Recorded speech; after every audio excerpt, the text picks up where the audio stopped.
Let's start off with just what is this neuromuscular stabilization that I'm talking about. And the neuro part, of course, is the nervous system, the brain. The muscular is, of course, our muscles. And then the stabilization is the muscles stabilizing our spine and our pelvis.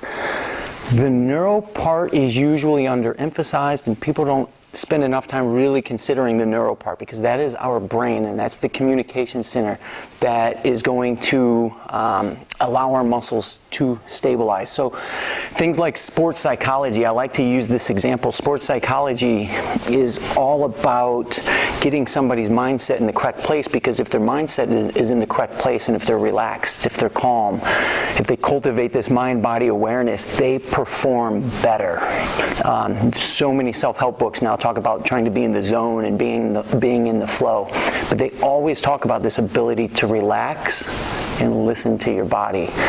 I mention that because as we start to do the exercises and the stretches and these things, that is very important. It's crucial to kind of cultivate this feeling of body awareness as we do this. It's really important to be able to listen to your body. We get into the muscular portion, and that is, of course, what we think of as moving, the limbs, moving, and strength.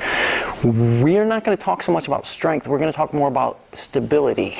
And the difference being, strength is the ability for a muscle to move things, whereas stability is the capability to stay still and resist movement. And that is what's important in the core. It's not called core strength usually, it's called core stability. And the reason why is because we actually want things to be very stable, and we need that stability so that we can do all of these other movements in our hips and in our limbs and in our shoulders. So we're going to do the neuromuscular stabilization. Breathing becomes very important, and in yoga it is always emphasized to work with the breath. Breathing with the diaphragm wakes this area up. It engages the core. Therefore, as we work with all of this stuff, it's going to be very important to work with diaphragmatic breathing. But before we do the stabilization, we've got to check the balance of our pelvis. So I'm going to go over some things that help us do that. And the reason why is that asymmetry, one side being really tight compared to the other side, that's what causes these, when people say, I feel like I'm out of alignment, I feel off, I just feel like something's shifted.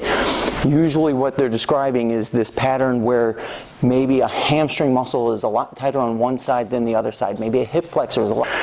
So one way is to kind of take a breath in and quickly, and if you blow out really fast, kind of forcefully, you'll just feel right under your fingertips in here, tighten up. That is that ability to stabilize. And then you want to see, can I hold that there? Hold that brace. So this is called a brace, and you're really trying to have everything tight.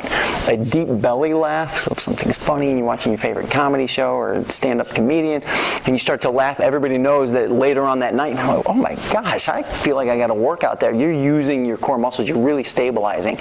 And then last but not least is if we are sensei doing our karate class and that natural instinct that somebody feels is that tightening up with the coordination is to be able to hold that brace but still do this diaphragmatic breathing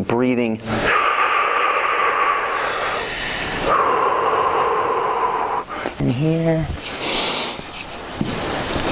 And if you feel comfortable with that, the next phase is take an arm in the opposite leg and slowly bring them out. So you're going to kind of kick out. So people with low back pain usually have very deactivated side abdominal muscles. They're called the transverse abdominal muscles. And they've done studies where they take people with chronic low back pain and they just don't have much going on here. One of the greatest stabilization practices that you can do is transitioning from a plank to a side plank correctly. And it will look, I'll show you the wrong way first. So the wrong way is this idea of I'm going to turn my hips and now I'm going to turn my body. There's a disconnect and you're not stabilizing in here. So to work with this transition from a plank to a side plank is tight. I like to almost bring that shoulder back a little bit, activate the lats right here, look like this, and then turn everything together. Now you've got everything working. So he had 3 groups. One group just braced, what we're talking about, just this idea of tightening. The next group did nothing. They just moved things the way they naturally would. And the third group, he had them do that Pilates kind of navel to the spine, hollowing kind of a thing, because Joseph Pilates really emphasized the transverse abdominals. And if you isolate them, that's what he thought, you bring that navel to the spine, you isolate the transverse abdominals, they actually had the worst stability and they had the most compression on their spine. A neutral, stable pelvis, the neutral pelvis is in between 2 really bad positions. And the bad positions are this rounded position or this hyperextended position. Those are both not optimal. You want somewhere in between, and that is stable and back.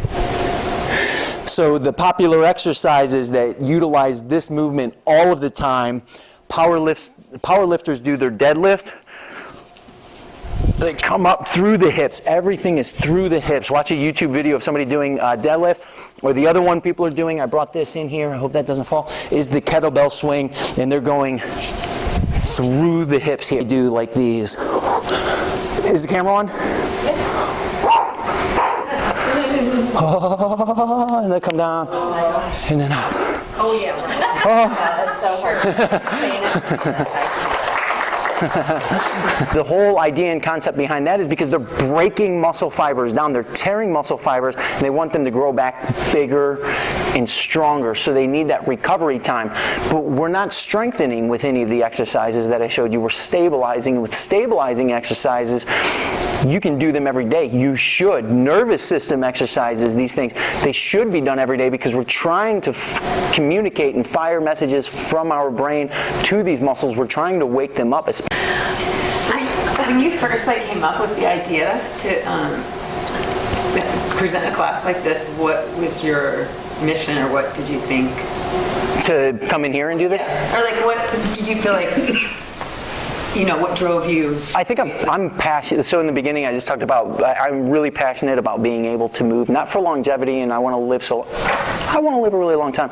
I want to be able to take care of myself, and I want to be able to do things pain-free and stay as active as I can, and I think I'm just passionate about it. And in my office environment setting, I don't have the time to really get into this kind of detail about things and show people all of these things. I can just show little bits and pieces at a time, and I thought it might be really fun to try to put a lot of information together like that. So I think it was that. And Annie and I were kind of brainstorming and thinking, how could we do something like this?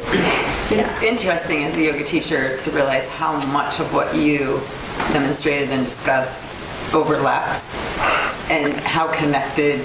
Their yoga and chiropractic, at least my version of chiropractic, blend very well together. My idea is that symmetry in the very beginning, I'm talking about symmetry, so I just want people to have good alignment. So when I do a spinal manipulation, it's because you're very restricted in a certain area of the pelvis or the spine. We should have a certain amount of movement that we should be able to do in these ranges. And when we have a situation where I'm stuck, I don't know why I can't just really go past that. Or same thing here, I can do that fine, but so my idea as a chiropractor is to get those imbalances or those asymmetries out and get those restrictions out and help people discover those restrictions, but then encourage them to do this kind of work, to do yoga or to do some rehabilitation.